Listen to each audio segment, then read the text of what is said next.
नमस्कार दोस्तों, GSV mathematics में आपका स्वागत है। तो दोस्तों, आज हम जो टॉपिक लेकर हाजिर हुए हैं जिसका नाम है अनुपात यानी रेशियो। तो इसमें तकरीबन दोस्तों 10 थ्योरी है जो हम आपको बताएंगे। तो चलिए आप मेरे साथ जुड़े रहें लास्ट तक। तो चलिए शुरू करते हैं। देखिए, सबसे पहले दोस्तों अनुपात किसे कहते हैं, अनुपात क्या है, ठीक ना। अनुपात क्या है, अनुपात क्या है, ठीक है। तो अनुपात समान इकाई के किन्हीं दो राशियों के बीच परस्पर संबंध को दर्शाता है तथा संबंध बतलाता है कि पहली राशि दूसरी राशि से कितना गुना है या कौन सा भाग है, ठीक है दोस्तों। तो चलिए हम इस चीज़ को लिखते हैं। तो आइए दोस्तों, देखिए मैंने ये लिख दिया। अनुपात समान इकाई के किन्हीं दो राशियों के बीच परस्पर संबंध को दर्शाता है तथा संबंध बतलाता है कि पहली राशि दूसरी राशि का कितना गुना है या कौन सा भाग है। तो दोस्तों अनुपात जो है दो राशियों के बीच तभी प्रकट होगा जब दोनों का यूनिट जो होगा सेम होगा, अन्यथा उसके बीच जो है रेशियो कभी प्रकट नहीं होगा। तो अब ज़रा ध्यान दीजिएगा। जैसे अगर मैं आपसे कहूँ कि ये 5 kg दिया हुआ है, 5 kg, ठीक है, और यहाँ पर दिया हुआ 1000 ग्राम। तो अगर मैं आपसे पूछ लूँ कि क्या ये दोनों का यूनिट जो है सेम है, तो आपका जवाब होगा नहीं। जब दोनों का यूनिट जब समान नहीं रहेगा तो इन दोनों राशियों के बीच कभी भी रेशियो प्रकट नहीं होगा, ठीक है। तो सबसे पहले जो है आपको क्या करना होगा, ये जो आप केजी देख रहे हैं इसको आप ग्राम में बदल लीजिए, ठीक ना, या ये जो ग्राम है इसको आप केजी में बदल लीजिए, ठीक ना। दोनों का सबसे पहले आपको क्या करना होगा, यूनिट को समान करना पड़ेगा। जब यूनिट आप समान कर लीजिएगा तब जा कर के उन दोनों राशियों के बीच में आप अनुपात प्रकट कर सकते हैं। जैसे अगर मैं आपको इसको करके बता रहा हूँ, जैसे 5 kg है तो 1 kg में कितना होता है, 1000 ग्राम। तो 5 kg में हो जाएगा 5000 ग्राम, ठीक है भाई। अब ये देखिए, ये 100 ग्राम है, तो ये 1000 ग्राम है दोस्तों, 1000 ग्राम है। अब देख लीजिए दोनों का जो यूनिट है बिल्कुल क्या है, दोनों का यूनिट जो है बिल्कुल अब सेम हो गया। जब दोनों के यूनिट समान हो जाएगा तो उन दोनों राशियों के बीच में रेशियो प्रकट हो सकता है। तो ये ग्राम से ग्राम और 3 शून्य से 3 शून्य, ठीक है दोस्तों। तो अब आपसे क्वेश्चन में पूछ रहा है कि पहली राशि दूसरी राशि का कितना गुना है। तो आप देख लीजिए, दूसरी राशि ये है, पहली राशि ये है, तो इससे ये कितना गुना है, तो आपका जवाब हो जाएगा 5 गुना, ठीक है।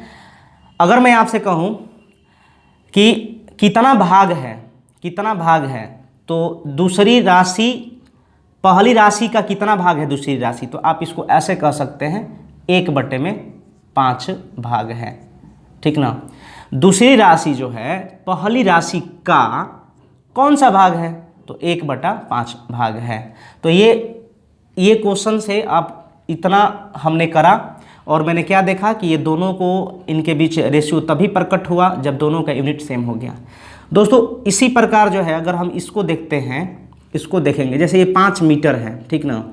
तो आप जानते हैं कि 1 मीटर में होता है 100 सेंटीमीटर, तो 5 मीटर में कितना हो जाएगा, 500 सेंटीमीटर हो जाएगा, ठीक। उसी प्रकार जो है इधर 100 सेंटीमीटर है तो इसको ज्यों का त्यों रहने दीजिए। अब देख लीजिए, अब आप देखिए दोनों का जो यूनिट हो गया क्या, सेम हो गया। जब दोनों का यूनिट सेम हो जाएगा तो भाई इन दोनों राशियों के बीच में रेशियो प्रकट हो जाएगा। अब यहाँ से सेंटीमीटर से सेंटीमीटर, 2 शून्य से 2 शून्य। अगर मैं आपसे कहूँ कि ये हो गया मान लीजिए पहली राशि और ये आपका हो गई दूसरी राशि, तो अगर मैं आपसे कहूँ कि पहली राशि जो है दूसरी राशि से कितना गुना है, तो दूसरी राशि ये है, पहली राशि ये है, तो इससे ये कितना गुना हो गया भाई, 5 गुना। फिर वही बात अगर मैं दूसरे शब्दों में कहूँ कि ये कौन सा भाग है, तो 1/5 भाग है, ठीक ना। तो समझ रहे होंगे जो मैं बात बोल रहा हूँ। अब यहाँ पर देखिए, ये पहला हो गया, ये दूसरा हो गया। अब तीसरा ज़रा ध्यान दीजिएगा, जैसे यहाँ पर है 700 पैसा और यहाँ पर है 35 रुपया। तो अगर मैं आपसे कहूँ कि दोनों का यूनिट क्या इक्वल है, तो आपका जवाब होगा नहीं। तो इसके लिए आपको क्या करना होगा दोस्तों, इसके लिए आपको सबसे पहले जो है यूनिट को सेम करना पड़ेगा, और जब यूनिट सेम हो जाएगा तब उन दोनों राशियों के बीच में आप रेशियो प्रकट कर सकते हैं, अन्यथा आप उन दोनों के बीच में, उन दोनों राशियों के बीच में रेशियो कभी नहीं प्रकट कर पाएंगे, ठीक ना। तो देखिए, जैसे यह 700 पैसा दिया है, तो ये आप क्या करिए, पैसा जो कहते हो छोड़ दीजिए। यहाँ पर मैंने लिखा 700 पैसा, ठीक।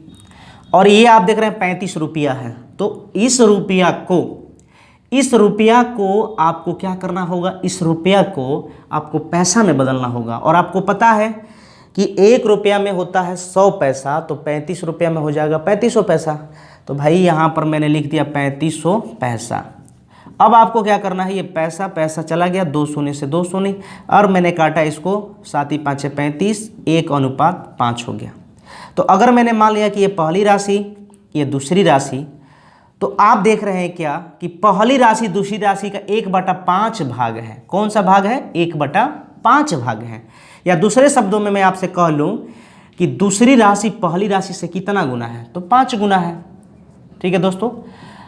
तो दोस्तों ये हमारा था पहला थ्योरी। अब हम बढ़ेंगे अपने नेक्स्ट थ्योरी की तरफ। तो आइए दोस्तों देखा जाए, ये 2 नंबर थ्योरी देखिए मैंने क्या लिखा है। मैंने ये लिखा है कि जब 2 या 2 से अधिक राशियाँ आपस में बराबर के रूप में दिया हुआ रहे तो उसके गुणांक को व्युत्क्रम के रूप में लिखते हैं तथा हर का एलसीएम लेकर के प्रत्येक पद में गुणा करा देते हैं तो अभीष्ट उत्तर प्राप्त हो जाता है। तो दोस्तों ये आपका हो गया 2 नंबर थ्योरी।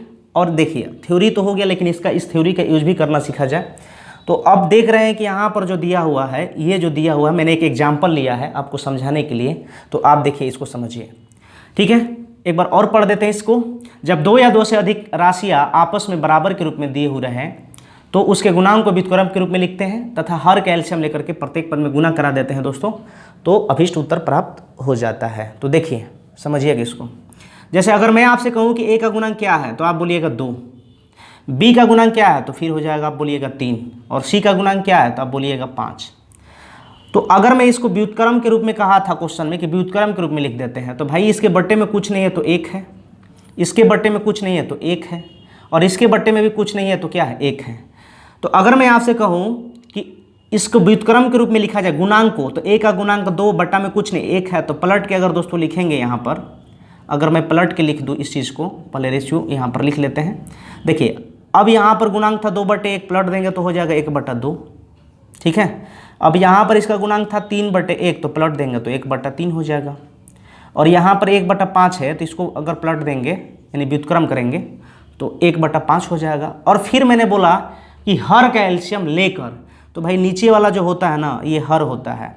अब हर का एलसीएम लीजिएगा तो 3, 5, 2 का एलसीएम हो जाएगा 30, ठीक ना। 3, 5, 2 का एलसीएम कितना हो जाएगा, 30। हमने बोला कि हर का एलसीएम लेकर, तो हर नीचे वाला होगा तो इसका मैंने एलसीएम ले लिया, यहाँ पर लिख देते हैं कि एलसीएम है, ठीक है। अब एलसीएम जो मैंने लिया उसको लेकर के प्रत्येक पद में गुना, यानी 30 का 1/2, ठीक है। फिर मैंने कर दिया 30 का 1/3, फिर मैंने कर दिया 30 का 1/5। और दोस्तों इसको काट दिया जाए तो काट देंगे तो ये 15 हो जाएगा, और इसको काट देंगे तो ये 10 होगा, और इसको काट देंगे तो ये 6 होगा। और दोस्तों अगर ये कटेगा तो हम इसको कटाएंगे, अगर नहीं कटेगा तो हमारा फाइनली वही आंसर हो जाएगा। तो आपसे क्वेश्चन में पूछा था ABC का रेशियो बताएं, तो A का वैल्यू हो जाएगा 15, और B का वैल्यू हो जाएगा 10, और C का वैल्यू हो जाएगा 6, और यही आपका फाइनल आंसर हो जाएगा। ठीक है दोस्तों। तो चलिए दोस्तों अब आगे बढ़ते हैं हम अपने नेक्स्ट थ्योरी के तरफ, तो आप मेरे साथ बने रहें। तो आइए दोस्तों ये देखा जाए 3 नंबर थ्योरी। देखिए ये क्या कह रहा है, जब 2 या 2 से अधिक राशियाँ आपस में बराबर के रूप में तथा साथ ही भिन्न के रूप में दिया रहे।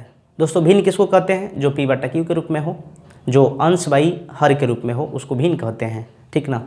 तो मैंने बोर्ड पर लिखा है थ्योरी नंबर 3, जब 2 या 2 से अधिक निश्चित राशियाँ आपस में बराबर के रूप में तथा साथ ही भिन्न के रूप में दिया हो रहे तो उसको हम पलट कर लिख देते हैं तो अभीष्ट उत्तर प्राप्त हो जाता है। तो आइए देखिए मैंने एग्जाम्पल लिखा है और इस एग्जाम्पल के माध्यम से आप समझिएगा। तो देखिए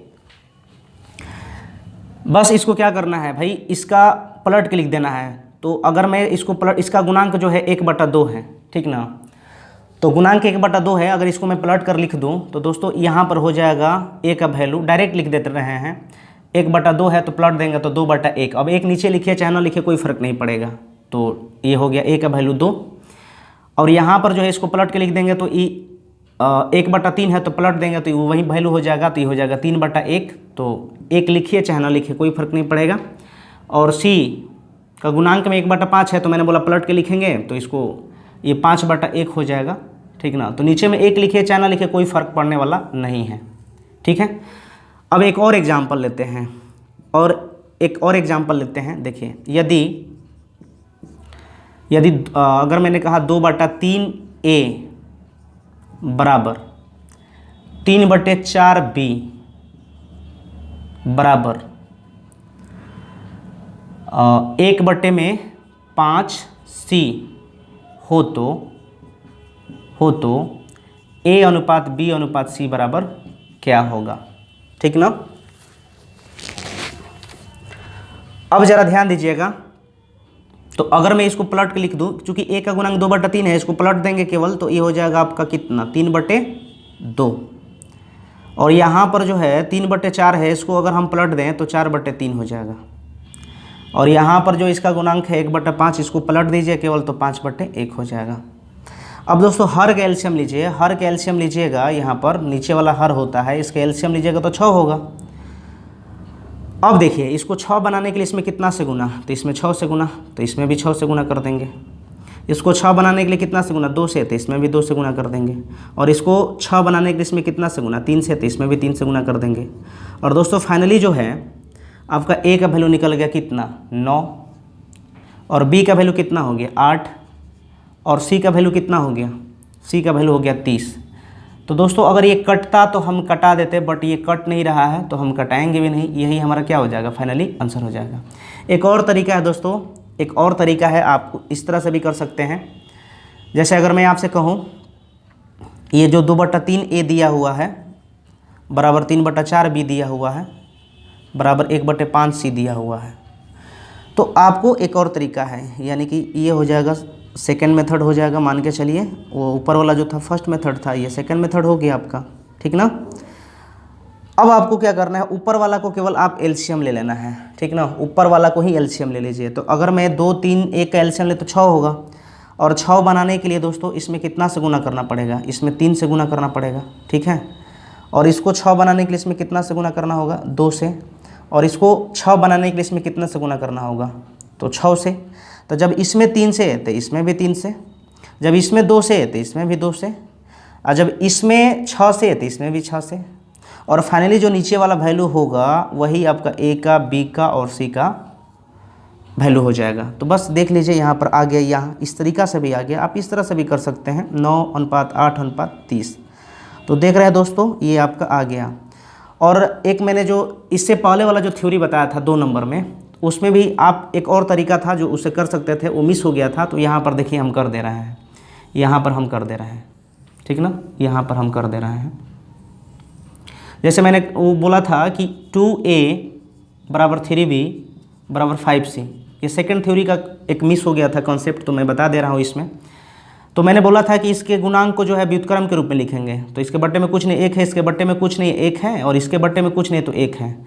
तो मैंने करा था इस तरह से, a का 1/2, फिर b का 1/3, और फिर यहाँ पर मैंने c लिखा था और 1/5 करा था। फिर हर कैल्शियम लिया था तो कितना हुआ था 30 हुआ था, ठीक ना। और 30 का 1/2 कर देंगे, यहाँ पर ऐसे लिख देते हैं। ऐसे तो मैंने कर दिया है पहले वाला ही थ्योरी में, इससे पहले वाला में 1/3, और ये हो जाएगा आपका 30 का 1/5, ठीक है। इसमें पूछा था इतना हो तो a/b/ कैपिटल है, a/b/c इक्वल टू व्हाट। तो काट दीजिए, ये 15 हो जाएगा और ये हो जाएगा आपका कितना 10। ऐसे मैंने बता दिया है दोस्तों ये वाला चीज़, लेकिन फिर भी एक बार एक मिस हो गया था तो मैंने बताना चाह रहा हूँ। ये तो पहले मैंने करा था, लेकिन अगर इसी को करना होगा दोस्तों तो सबसे पहले आपको क्या करना होगा, सबसे पहले जो ये आप देख रहे हैं 2, 3, 5, तो इसको आप क्या कर लीजिएगा, एलसीएम ले लीजिएगा पहले ही। यहाँ पर मैंने कर दे रहा हूँ, यहाँ पर एलसीएम ले लीजिएगा पहले, ठीक है। एलसीएम ही पहले ले लीजिएगा, ठीक। और एबीसी का आपको वैल्यू अगर पूछेगा तो आपको क्या करना होगा, इस 30 में ये जो आप देख रहे हैं ना 2, इसमें भाग दीजिएगा। तो 30 में 2 से भाग दीजिएगा तो डायरेक्ट 15 हो जाएगा, और 30 में 3 से भाग देंगे तो 10 हो जाएगा, और 30 में 5 से भाग देंगे तो कितना हो जाएगा 6। तो दोस्तों इससे जो है थोड़ा सा आप जो है कैलकुलेटिंग करने से बच जाइएगा, ठीक ना। तो चलिए दोस्तों हम आगे बढ़ते हैं अपने नेक्स्ट थ्योरी की तरफ। देखिए दोस्तों आइए ये 4 नंबर थ्योरी देखा जाए। कह रहा है अनुपात संबंधी प्रश्नों को हल करते समय यह ध्यान देना होगा कि जिस राशि में का या से लगा रहे उसे हर मानेंगे तथा बाकी को क्या मानेंगे, अंश मानेंगे। तो वही मैंने थ्योरी लिखा है यहाँ पर। अनुपात संबंधी प्रश्नों को हल करते समय यह ध्यान देना होगा कि जिस राशि में का या से लगा रहे उसे हर मानेंगे तथा शेष अंश को मानेंगे। मतलब जो बच जाएगा वो शेष जो है अंश का काम करेगा, ठीक ना। यहाँ पर लिख देते हैं शेष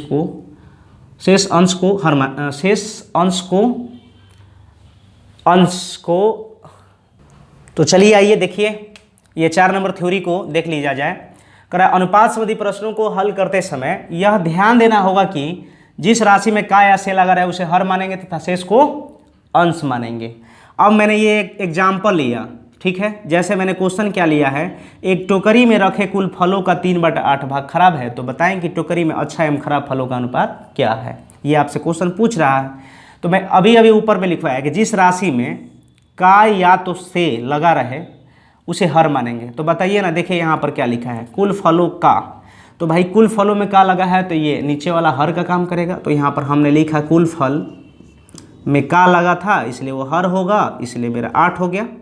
और बाकी जो बच गया तो वो खराब फल होगा। तो यहाँ पर खराब फल हो गया आपका कितना, 3 हो जाएगा, ठीक है।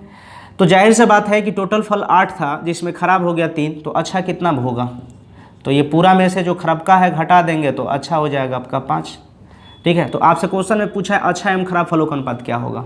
अच्छा एवं खराब फलों का अनुपात क्या होगा, क्वेश्चन में यही पूछा था ना। तो अच्छा है 5 और खराब है 3। और फाइनली दोस्तों यही आपका क्या हो जाएगा, आंसर हो जाएगा, ठीक ना। यही आपका आंसर हो जाएगा, ठीक ना भाई। एक बार फिर से समझ लीजिए। देखिए कुल फलों में का लगा था, देखिए कुल फलों में का लगा है। तो अभी मैंने बोला था कि जिस राशि में का या से लगा रहे उसे हर मानेंगे। तो का लगा है कुल फलों में, का तो ये हर मानेंगे। तो का वैल्यू यहाँ पर लगा था तो हर हो गया, हर का काम करेगा। और खराब 3 था तो अच्छा कितना होगा, 5। इस प्रकार ये हमारा आंसर आ गया। तो आइए दोस्तों ये देखिए, ये हमारा 5 नंबर थ्योरी है। और आपसे कह रहा है कि a अनुपात b को a/b के रूप में लिख सकते हैं। ये हमारा थ्योरी हो गया 5 नंबर। तो भाई इसका एग्जाम्पल हम कैसे लेंगे। अगर मैं कहूँ 3:4, तो जब a अनुपात b को a/b के रूप में लिख सकते हैं तो 3:4 को हम क्या कर सकते हैं, 3/4 के रूप में लिख सकते हैं। जब ये आपको फ्रैक्शन के रूप में दिया रहेगा, ये ऐसे है, ठीक है। तो आप इसको कैसे लिख सकते हैं, आप इसको इस तरह से रेशियो प्रकट कर सकते हैं, ठीक ना। तो ये आपका दोस्तों ये 5 नंबर थ्योरी था। और मैंने बोला कि a अनुपात b को a/b के रूप में लिख सकते हैं। तो जब ये इस रूप में दिया रहेगा 3:4 को तो 3/4 के रूप में लिख सकते हैं। और जब इस रूप में फ्रैक्शन के रूप में दिया रहेगा तो आप इसको ऐसे लिख लीजिएगा, ठीक है। तो चलिए आगे बढ़ते हैं हम अपने नेक्स्ट थ्योरी की तरफ। तो आइए दोस्तों देखिए, ये जो मैंने थ्योरी लिखा है, मैंने क्या लिखा है भाई, 1:1 का अर्थ होता है बराबर बराबर। अब देखिए क्वेश्चन इसका कैसे करा जाएगा। जैसे ये तो थ्योरी हो गया भाई, 1:1 का अर्थ होता है बराबर बराबर। जैसे अगर मैं आपसे कहूँ कि राम और श्याम में 500 रुपया को, राम और श्याम में 500 रुपया को बराबर बराबर बांटे।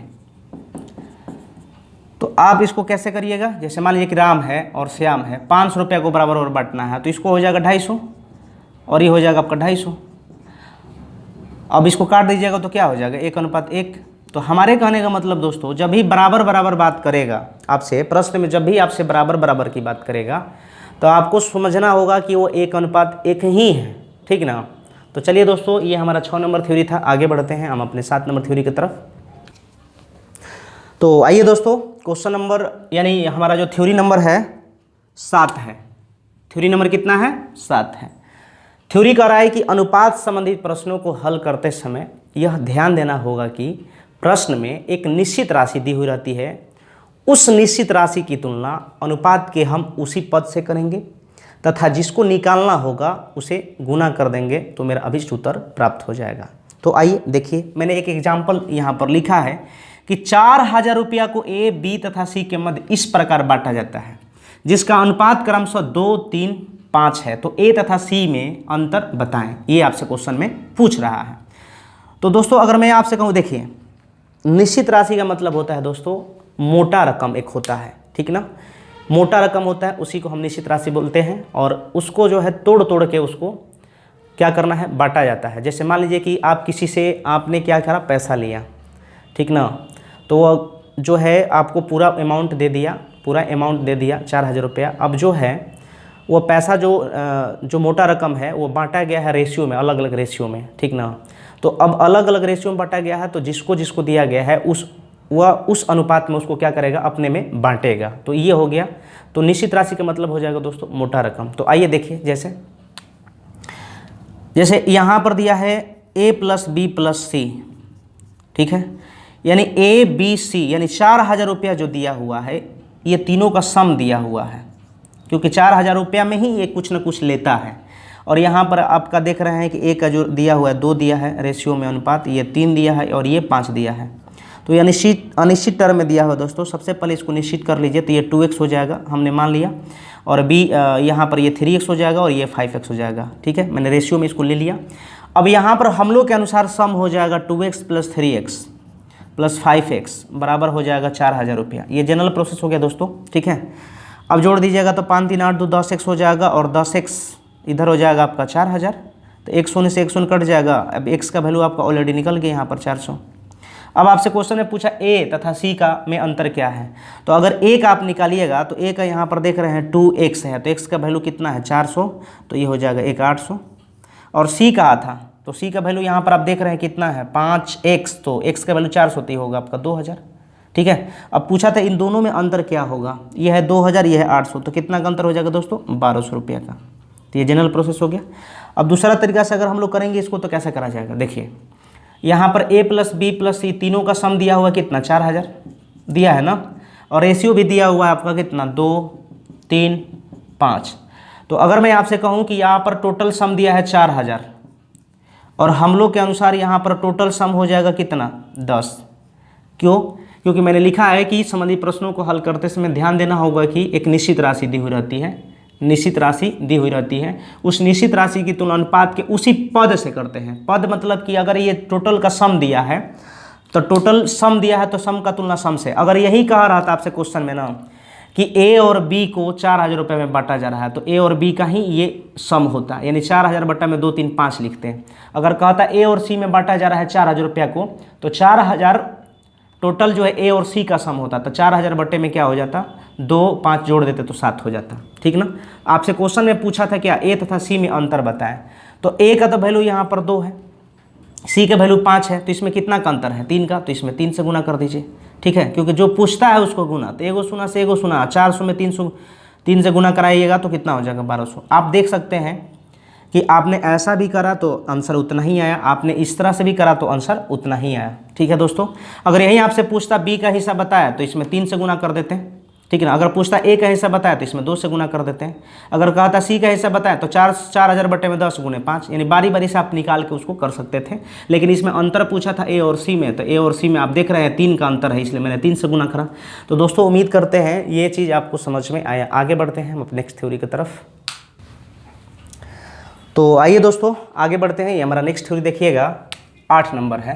करा अगर प्रश्न अनुपात के रूप में दिया हुआ रहे और अनुपात के रूप में ही पूछे तो निश्चित राशि से कोई मतलब नहीं रखेंगे, ठीक ना। डायरेक्ट जो है अनुपात से ही मान पुट कर देंगे तो हमारा अभीष्ट उत्तर प्राप्त हो जाएगा। आइए देखिए इस क्वेश्चन को करा जाए। जैसे आपका a अनुपात b अनुपात c का दिया हुआ है रेशियो 2:3:5, और मैंने जो थ्योरी लिखवाया है अगर प्रश्न अनुपात के रूप में दिया हो रहा है, अनुपात के रूप में ही पूछे तो निश्चित राशि से कोई मतलब नहीं रखेंगे। यानी 4000 जो दिया है इससे हमको कोई मतलब नहीं रखना है, डायरेक्ट अनुपात से ही मान पुट कर देंगे तो हमारा उत्तर प्राप्त हो जाएगा, ठीक है। तो दोस्तों जब आप एग्ज़ाम में बैठे रहेंगे तो निश्चित राशि का यूज करके नहीं करिएगा, इससे ज़्यादा आपको टाइम वेस्ट हो जाएगा, ठीक ना। जैसे ऐसे ये निश्चित राशि के यूज करके अगर बनाया जाएगा तो कैसे बनाएंगे ये ज़रा ध्यान दीजिए। तो आपको क्या करना है, ये 4000 जो दिया हुआ है इसको हम थोड़ा सा निश्चित कर देते हैं, ठीक है। ये निश्चित हो गया तो टोटल सम हो जाएगा आपका 10x, और इधर हो जाएगा आपका कितना, टोटल सम यहाँ पर 400 था तो मैं 4000 था, तो एक शून्य से एक शून्य कट जाएगा तो x का वैल्यू कितना हो जाएगा 400। अब ये निकालेंगे तो इसका हो जाएगा आपका कितना 800 हो जाएगा, और ये 1200 हो जाएगा, और ये कितना हो जाएगा 2000 हो जाएगा। क्वेश्चन में करा ए का हिस्सा बी और सी का, ए का हिस्सा बी और सी का कौन सा भाग है, यानी ए का हिस्सा जो है बी और सी का कौन सा भाग है। तो दोस्तों आपको क्या करना है, बी और सी में का लगा है, तो जिस राशि में का या से लगा रहे, तो दोस्तों यहाँ पर देखिए 200 लिखा गया बट यहाँ पर 2000 होना चाहिए, ठीक ना। तो मैंने क्या बोला कि जिस राशि में का लगा रहेगा उसको नीचे लिखेंगे और जिसके बारे में पूछेगा उसको ऊपर लिखेंगे, ठीक ना, ये मैंने बोला। तो अगर मैं यहाँ पर 2000 लिख दिया, अब ये टोटल बी और सी दोनों सम्मिलित रूप से हो जाएगा कितना, तो इसमें का लगा था, देखिए बी और सी में का लगा है, तो इसको आप नीचे लिखिएगा तो 3200 हो जाएगा, ठीक है। तो जिसके बारे में पूछेगा, जिसमें का या से लगा रहे उसको नीचे, जिसके बारे में पूछेगा उसको ऊपर, ठीक ना। तो देख लीजिए बी और सी में का लगा था तो इसलिए इसको मैंने नीचे लिखा, और ए को कहाँ लिखेंगे ऊपर, तो ए का वैल्यू कितना है 800, तो ये काट देंगे तो 1/4 भाग, तो यही तो पूछा था कौन सा भाग है, ठीक है। अब देखिए अगर ये निश्चित राशि की यूज ना करके करेंगे तो डायरेक्ट क्या हो जाएगा, ये आपका दिया हुआ ए अनुपात बी अनुपात सी, ये हो गया 2:3:5। अब इतना करने की जरूरत नहीं था ये एक्स वाई जेड मानना। आपको क्या करना है, करा था बी और सी का, तो जिसमें का लगा है उसको नीचे और जिसके बारे में पूछ रहा है उसको ऊपर। और दोस्तों देख रहे हैं कि आप मैंने काट देंगे तो ये 1/4 भाग आ गया। तो मैंने बोला कि निश्चित राशि का कहाँ यूज हुआ, देखिए इसमें इस कॉन्सेप्ट में मैंने निश्चित राशि का यूज नहीं किया, बट इसमें मैंने निश्चित राशि का यूज करा है। तो चलिए दोस्तों हम मिलते हैं अपने नेक्स्ट वीडियो में। तो आप मुझे कमेंट करके बताएं ये आपको वीडियो कैसा लगा, क्या मुझे इसका नेक्स्ट जो है वीडियो लाना चाहिए, तो आप मुझे कमेंट करके बताएं। तो चलिए दोस्तों मिलते हैं नेक्स्ट वीडियो में, तब तक के लिए धन्यवाद। टेक